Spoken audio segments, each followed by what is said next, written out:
नमस्कार, India news देख रहे हैं आप। आपके साथ मैं हूं सुरभि तिवारी। खबर आगरा से है, जहां पर युवकों के भीतर बिल्कुल भी खाकी का खौफ नजर नहीं आ रहा है। दरअसल असामाजिक तत्व चौकी पर लगातार हुड़दंग मचा रहे हैं और चौकी प्रभारी की सीट पर रखते हुड़दंगी का वीडियो वायरल हो रहा है। देखिए, पैर रखते हुए ये हुड़दंगी का वीडियो तेजी से सोशल मीडिया पर वायरल हो रहा है। 2-3 दिन पहले का ये वीडियो बताया जा रहा है, जो कि वायरल हुआ है और थाना जगदीशपुरा के अवधीपुर चौकी क्षेत्र का ये पूरा मामला है। तो देखिए किस तरीके से हुड़दंगाई करते हुए नजर आ रहे हैं ये हुड़दंग, और चौकी के भीतर ये कुछ लड़के नजर आ रहे हैं, कुछ युवक नजर आ रहे हैं, जो कि किस तरीके से चौकी के जो टेबल है जहां पर पुलिसकर्मी यहां काम करते हैं, तो ऐसे में पुलिस चौकी के भीतर पहुंच करके हुड़दंगाई करते हुए ये युवक नजर आ रहे हैं और ये सोशल मीडिया पर तेजी से वायरल हो रहा है। ये 2-3 दिन पहले का वीडियो बताया जा रहा है, जो कि वायरल हो रहा है।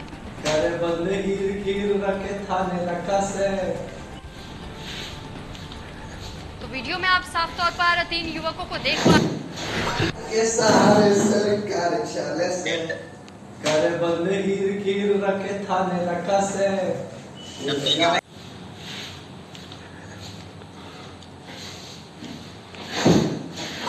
सहारे सरकार चले से करे बदले हीर रखे थाने रखा से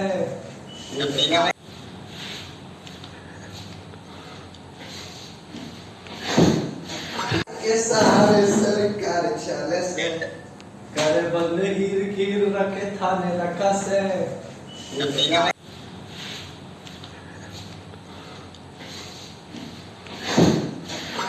सहारे सरकार चले से करे बदले हीर रखे थाने रखा से। तो आगरा की ये खबर हम आपको बता रहे हैं, जहां पर युवकों को बिल्कुल भी पुलिस का खौफ नहीं देखने को मिल रहा है और युवक किस तरीके से, देखिए ये इन्होंने वीडियो शूट किया है, इसमें 3 युवक नजर आ रहे हैं और तीनों अपनी हुड़दंगाई करते हुए नजर आ रहे हैं। तो असामाजिक तत्व चौकी पर हुड़दंग करते हुए नजर आए हैं और चौकी प्रभारी की सीट पर पैर रखते हुए हुड़दंगी का ये वीडियो तेजी से सोशल मीडिया पर वायरल हो रहा है।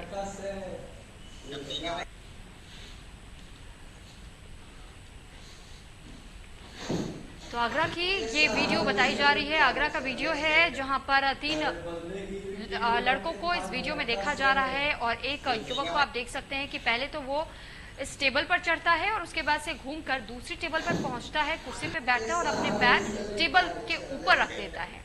तो स्वैग दिखाते हुए ये तीनों युवकों ने एक वीडियो शूट किया, जिसके बाद से पुलिस चौकी के अंदर का ये वीडियो बताया जा रहा है। अब ऐसे में सवाल ये भी खड़ा होता है कि इस दौरान आखिर पुलिसकर्मी क्या कर रहे थे? क्या पुलिसकर्मियों ने इस वीडियो बनाते वक्त इन तीनों युवकों को नहीं देखा? क्या बिना किसी के इजाजत के तीनों युवक इस तरीके से पुलिस चौकी के भीतर प्रवेश कर गए? इस पर अधिक जानकारी के साथ संजय सिंह हमारे साथ फोन लाइन पर जुड़ चुके हैं। संजय, आपसे जानकारी चाहेंगे कि जो पूरा मामला आगरा का बताया जा रहा है, इस तरीके से हुड़दंगाई करते हुए जो वीडियो वायरल हो रहा है, क्या इसकी इजाजत पुलिस की तरफ से दी गई थी या इस बारे में कोई जानकारी ही नहीं थी पुलिस को कि इस तरीके से 3 युवक अंदर आते हैं और फिर हुड़दंगाई का वीडियो शूट करते उसे अपलोड भी कर देते हैं? बिल्कुल साफ तौर पर कहीं ना कहीं बड़ा गंभीर मामला, जिस प्रकार से चौकी अवधपुरी पे कुछ हुड़दंगी पहुंचते हैं और हुड़दंग मचाते हैं। जो दरोगा की कुर्सी है उस पर कुर्सी बैठकर टेबल पर पैर रख देते, तो कहीं ना कहीं अपने यहाँ पे गंभीर मामला है। जिस प्रकार से ये पूरा वीडियो वायरल हो रहा है, लगातार सामने आ रहा है, तो कहीं ना कहीं एक शर्मनाक बात है पुलिस के लिए, क्योंकि जिस प्रकार चौकी इंचार्ज का जब पता लगा, चौकी इंचार्ज कहीं कोर्ट में गए हुए थे, लेकिन कहीं ना कहीं पुलिसकर्मी काफी रहते हैं वहाँ, तो चौकी पे इस प्रकार का कृत्य होना अपने आप में शर्मनाक बात है ये। बिल्कुल जी, तो क्या अभी तक इन तीनों युवकों पर कोई किसी प्रकार का एक्शन लिया गया है? अब तीनों युवकों को लेकर धरपकड़ शुरू कर दिया पुलिस ने। कहीं ना कहीं तीनों की गिरफ्तारी को लेकर पुलिस प्रयास कर रही है। जिस प्रकार से हुड़दंग मचाया है चौकी पर, जो वीडियो वायरल हुआ है, उसको लेकर तीनों युवकों की जो दिखाई दे रहा है इस वीडियो में, उनकी गिरफ्तारी के लिए प्रयास कर रही लगा था। ठीक संजय, लेकिन इस बारे में हम आपसे जानकारी चाहेंगे कि क्या इस बारे में पहले से क्या किसी भी पुलिसकर्मी को जानकारी नहीं थी कि ये तीनों असामाजिक तत्व जो कहला रहे हैं, जो 3 युवक है, इस तरीके से हुड़दंगाई के साथ अपनी कारनामों को अंजाम दे रहे हैं, पुलिस के अंदर वो पुलिस चौकी के अंदर प्रवेश कर जाते हैं, वीडियो भी शूट कर लेते हैं, लेकिन एक भी पुलिसकर्मी यहाँ पर नजर नहीं आ रहा है, सभी की सभी नदारद है? कहीं ना कहीं पुलिस साफ तौर पर तो नहीं कह रही है, लेकिन कहीं ना कहीं पुलिस चौकी में आते जाते रहे होंगे कहीं ना कहीं, क्योंकि जिस प्रकार से सारा वीडियो शूट कर रहा है और चौकी के अंदर कुर्सी पर बैठे हैं, उसके बाद टेबल पर पैर रख दे रहे हैं। तो किसी लगभग आम व्यक्ति की ये हिम्मत नहीं होती है, क्योंकि जिस प्रकार चौकी पे आते जाते रहे होंगे कहीं ना कहीं, उसको लेकर इन्होंने पूरा हुड़दंग मचाया चौकी में। और उस समय सिपाही थे या नहीं थे, इस बात की पुष्टि अभी नहीं हो पा रही है। सिपाही थे तो एक बहुत ही बड़ा गंभीर मामला, बहुत ही शर्मनाक बात है, लेकिन सिपाही नहीं भी थे तो भी एक बड़ी बात है कि चौकी में जाकर हुड़दंग मचाना और जो दरोगा है उसकी कुर्सी पर बैठकर टेबल पर पैर रखना अपने आप में एक गंभीर मामला है। बिल्कुल। चलिए ठीक संजय, बहुत धन्यवाद आपका तमाम जानकारी हम तक पहुंचाने के लिए। तो आगरा से ये युवकों का वीडियो वायरल हो रहा है। अब सवाल यही बनता है कि आखिर ये युवक कौन थे जिन्होंने इतनी हिमाकत दिखाई, पुलिस चौकी में घुस करके इस तरीके से अपनी हुड़दंगाई का वीडियो शूट किया और उसके बाद से सोशल मीडिया पर इसे वायरल भी कर दिया।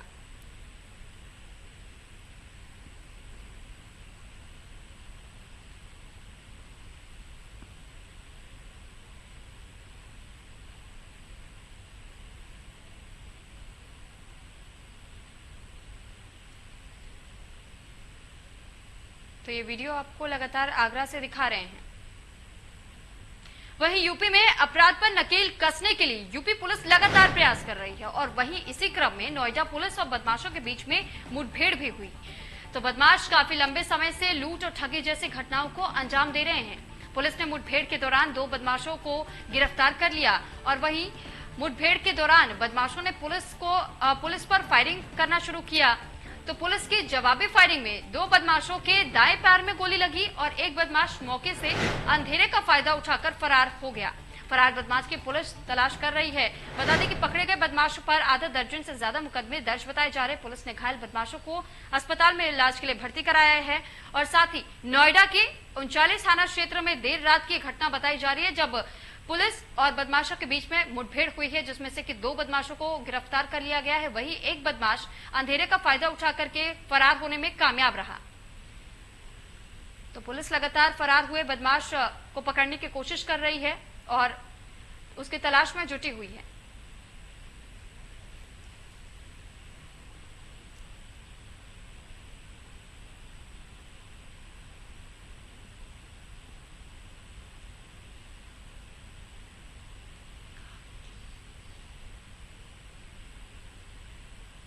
तो आपको तस्वीरें हम लगातार ग्रेटर नोएडा से ही दिखा रहे हैं कि कैसे देखिए यहाँ पर आपको एक तमंचा भी इस तस्वीर में नजर आ रहा है। दरअसल ये वही तमंचा है जिससे बदमाशों ने पुलिस पर फायरिंग करना शुरू किया था और जिस पर जवाबी कार्रवाई करते हुए पुलिस ने भी फायरिंग की, जिसके बाद से बदमाशों के जो 2 बदमाश बताए जा रहे हैं उनके दाएं पैर में गोली लगी और इसके बाद ही उन्हें हिरासत में लिया गया।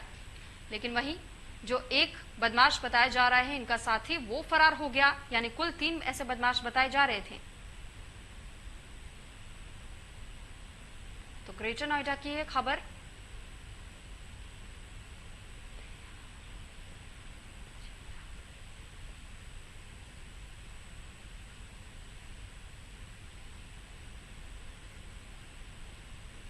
तो बदमाशों पर पहले से ही आधा दर्जन से अधिक मामले दर्ज है और लंबे समय से इन बदमाशों की तलाश में पुलिस जुटी हुई थी, जिसके बाद से बड़ी कामयाबी ग्रेटर नोएडा की पुलिस को हाथ लगी है। पुलिस और बदमाशों के बीच में मुठभेड़ हुआ। मुठभेड़ में 2 बदमाश घायल बताए जा रहे हैं, लेकिन वही इनका एक साथी यानी कि 3 बदमाश बताए जा रहे थे, जिनमें से कि 2 को गिरफ्तार कर लिया पुलिस ने और तीसरा फरार होने में कामयाब रहा। इस पर अधिक जानकारी के साथ रजत हमारे साथ संवाददाता फोनलाइन पर जुड़ चुके हैं। रजत, आपसे जानकारी चाहेंगे कि ग्रेटर नोएडा से जो खबर सामने आई है पुलिस और बदमाशों के बीच में मुठभेड़ हुई, तीसरा फरार बताया जा रहा है, 2 को गिरफ्तार किया गया है, इसमें और क्या कुछ नए अपडेट्स आपके पास? जी बिल्कुल, ये मामला देर रात का है, जो कि ये जो गैंग है ये काफी दिनों से सक्रिय था, जो कि दिल्ली एनसीआर समेत तमाम जो इलाके वहां पर जो सवारियों को ये लोग कार में बैठाते थे, उसके बाद लूट की और ठगी की घटनाओं को अंजाम देते थे। फिलहाल जो सेक्टर 39 क्षेत्र पड़ता है वहां पर कल पुलिस को सूचना मिली, उसके बाद जो सेक्टर 42 के पास जो जंगल पड़ता है वहां पर पुलिस पहुंचती है और बदमाशों को पीछा करती है। जब पुलिस को देखते हैं पुलिस के ऊपर फायरिंग करते हैं। फिलहाल पुलिस की जवाबी फायरिंग में 2 बदमाश हैं वो गिरफ्तार आ जाते। एक बदमाश होता है जो कि मौके से अंधेरा का फायदा उठा के फरार हो जाता है। लगभग आधा दर्जन से ज्यादा इन बदमाशों पर लूट ठगी के मुकदमे दर्ज है। हालांकि अभी जो फरार बदमाश है उसकी भी पुलिस तलाश कर रही है। ठीक है रजत, लेकिन क्या अभी तक इस मामले में कोई और नई कोई लीड मिली है पुलिस वालों को कि आखिर और इनका ये नेटवर्क कहां तक फैला हो सकता है, कौन कौन लोग इनके साथ शामिल हो सकते हैं? जी बिल्कुल, ये जो दिल्ली एनसीआर है, जिसमें गाजियाबाद, नोएडा, दिल्ली, तमाम जो इलाके हैं, वहां से ये लोग इन घटनाओं को अंजाम देते थे। तमाम जो इनका गिरोह था, गिरोह मिलकर ये पूरी तरह से जो घटनाएं थी, जो कि बस स्टैंड पे खड़े होकर सवारियों को बिठाते थे, उसके बाद रास्ते में जाकर इन घटनाओं को अंजाम देते थे, ठगी की घटनाओं को, लूट की घटनाओं को। हालांकि अब ठीक, बहुत धन्यवाद रजत आपका तमाम जानकारी हम तक पहुंचाने के लिए। तो ग्रेटर नोएडा में पुलिस और बदमाशों के बीच में मुठभेड़ हुई है और मुठभेड़ में 2 बदमाश घायल बताए जा रहे हैं। वहीं पुलिस ने 2 बदमाशों को अरेस्ट किया है और एक जो इनका साथी बताया जा रहा था वो फरार हुआ है, लेकिन उसकी तलाश में भी पुलिस जुटी हुई है। तो अगली खबर भी आपको ग्रेटर नोएडा से बता दें। ग्रेटर नोएडा के 2 पक्षों में गोलियां चली और गोली लगने से एक युवक मौके पर ही मौत हो गई है और दूसरे की हालत फिलहाल नाजुक बनी हुई है। पुरानी रंजिश के चलते विवाद हुआ था। मौके पर भारी पुलिस फोर्स को तैनात भी किया गया और जेवर थाना क्षेत्र का ये पूरा मामला बताया जा रहा है, जहां पर देखिए 2 पक्षों में जमकर गोलियां चलाई गई, जिसके बाद से एक व्यक्ति की मौत हो गई। पुरानी रंजिश का ये पूरा मामला बताया जा रहा था कि पुरानी रंजिश को लेकर ये विवाद हुआ दोनों के बीच में और विवाद इतना बढ़ गया देखते ही देखते कि दोनों पक्षों की तरफ से गोलियां दागी गई, जिसमें से कि एक व्यक्ति की मौके पर ही मौत हो गई। तो 2 पक्ष किस तरीके से भिड़े हैं आपस में, आप इसी से अंदाजा लगा लीजिए कि जब गोलियां चली एक की जान चली गई, यानी कि दोनों ही तरफ से इस तरीके से फायरिंग ही की गई थी कि अगर किसी की जान जाती भी है तो किसी को इसका कोई अफसोस नहीं रहेगा। जेवर थाना क्षेत्र का ये पूरा मामला बताया जा रहा है और ग्रेटर नोएडा में एक घटना घटी है। पुलिस बल को तुरंत इस मौके की इस पूरे मामले की जानकारी दी गई और उसके बाद जब मौके पर पुलिस पहुंची तो यहां से शव को बरामद कर पोस्टमार्टम के लिए भिजवाया गया। साथ ही साथ पुलिस ये पता लगाने की कोशिश कर रही है कि आखिर कितना पुराना मामला बताया जा रहा था और जो आपसी रंजिश का मामला बताया जा रहा है, किस मामले को लेकर के इन दोनों पक्षों में आपसी रंजिश थी। और इस पूरे मामले में फिलहाल पुलिस अपनी ओर से पूछताछ कर रही है।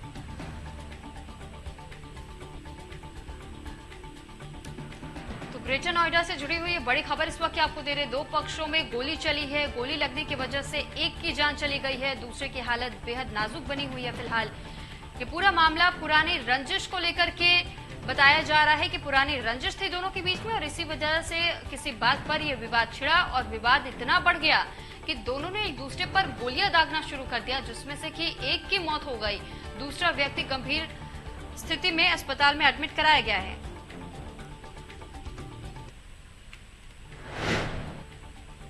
तो वहीं फूलन देवी के खिलाफ 41 साल बाद बंद हुआ डकैती का मुकदमा और एंटी डकैती कोर्ट ने यह आदेश जारी किया है। मौत के 20 साल बाद इस मुकदमे को बंद करने का आदेश जारी किया है कोर्ट ने। शेर सिंह राणा ने गोली मारकर फूलन देवी की हत्या की थी। 20 साल बाद कानपुर देहात पुलिस ने हत्या की पुष्टि की।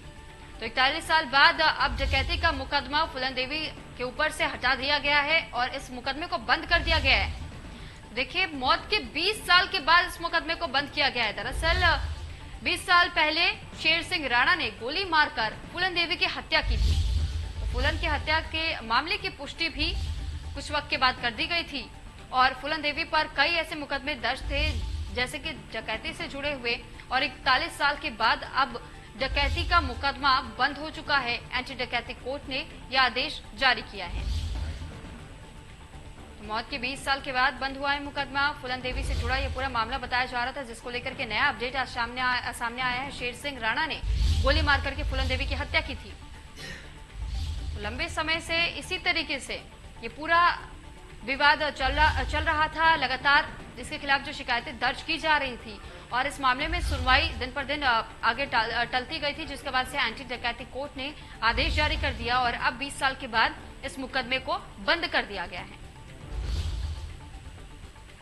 शेर सिंह राणा ने गोली मार करके फूलन की हत्या की थी और इस मामले को लेकर के एक नया मोड़ जो सामने आया है, ये बताया जा रहा है कि 20 साल के बाद से अब जो उन पर मुकदमा चल रहा था डकैती का, वो 41 साल बाद बंद हुआ है और 20 साल पहले उनकी हत्या की गई थी। फूलन की हत्या हुई थी। एंटी डकैती कोर्ट ने इसके आदेश जारी किए हैं कि जो फूलन देवी पर डकैती के मुकदमे चल रहे थे उसे बंद कर दिया जाए। यानी कि 41 साल का वक्त लग गया इस पूरे मामले को रफा दफा करने में, बंद करने में।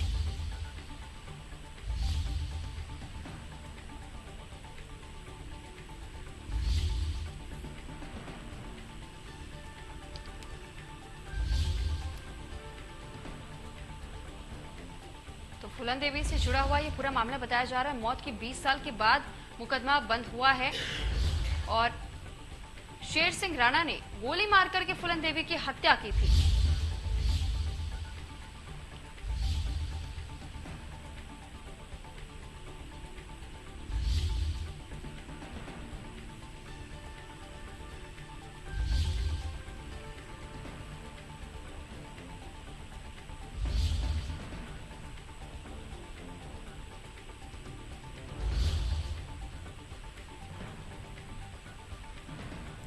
शेर सिंह राणा ने फूलन देवी की हत्या की थी गोली मार करके, और ये पूरी जानकारी आपको फूलन देवी के केस से जुड़ी हुई दे रहे हैं। और एंटी डकैती कोर्ट ने यह आदेश जारी किया है कि इस मुकदमे को बंद किया जाना चाहिए। 41 साल के बाद डकैती का मुकदमा बंद हुआ है। तो वहीं बुलंदशहर में सड़क हादसा हुआ और नेशनल हाईवे 509 पर डिवाइडर से जा टकराई एक कार पलटने की वजह से भीषण आग लग गई इस कार में और चालक समेत 3 सवारी बाल बचे। एक सवारी को मामूली चोट आई है। मौके पर पहुंची फायर ब्रिगेड की गाड़ी अलीगढ़ की ओर से बदायूं की तरफ से आ रही थी ये कार। तो चालक समेत 3 लोगों की जान बाल बची है इस हादसे में। बुलंदशहर में कार में अचानक से आग लग गई है। ये जानकारी आपको बुलंदशहर से जुड़ी हुई दे रहे हैं, जहां पर एक कार अचानक से डिवाइडर से जा टकराई, जिसकी वजह से देखते ही देखते ये कार आग के गोले में तब्दील हो गई। नेशनल हाईवे 509 पर ये कार डिवाइडर से टकराई थी, जिसके वजह से ये हादसा हुआ। आग लगी इस कार में, जबकि इस कार में जो भी लोग सवार बताए जा रहे थे, कहा जा रहा है कि बाल उनकी जान बची है।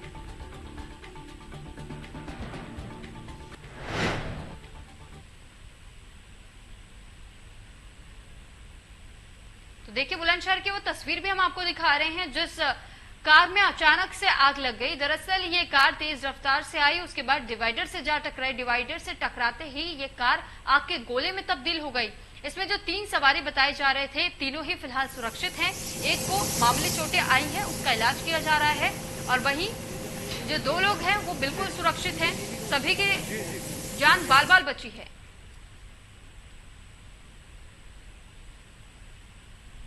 तो वहीं इस बीच एक और बड़ी जानकारी आपको दे दें, बरेली से जुड़ी हुई है। बरेली में बाइक चोरों का आतंक देखने को मिल रहा है। घर के बाहर खड़ी बुलेट गाड़ी को टारगेट बनाया। सीसीटीवी कैमरे में कैद हुई ये पूरी वारदात इज्जत नगर थाना क्षेत्र का ये पूरा मामला बताया जा रहा है।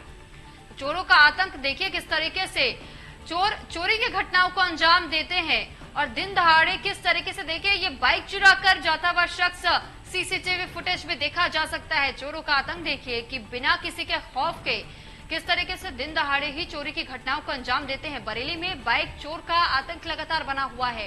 कई बार अभी तक शिकायतें दर्ज कराई जा चुकी है, और घर के बाहर से देखिए कैसे खड़ी बुलेट को इस चोर ने अपना टारगेट बनाया। उसने पहले आसपास देखा, जब ये पूरा इलाका उसे खाली नजर आया तो यहाँ उसने एक बुलेट बाइक पर अपना हाथ साफ किया, और कैसे उसे चालू करते हुए ये चोर उस बुलेट को यहां से निकाल ले जाता है। तो बरेली का ये सीसीटीवी फुटेज बताया जा रहा है, जहां पर लगातार चोरों का आतंक बना हुआ है। इसी तरीके से बाइक्स की चोरी को अंजाम ये चोर दिया करते हैं, और घर के ठीक बाहर में किसी ने अपनी बुलेट पार्क की थी, जिसके बाद से इस चोर ने चोरी की घटना को अंजाम दिया।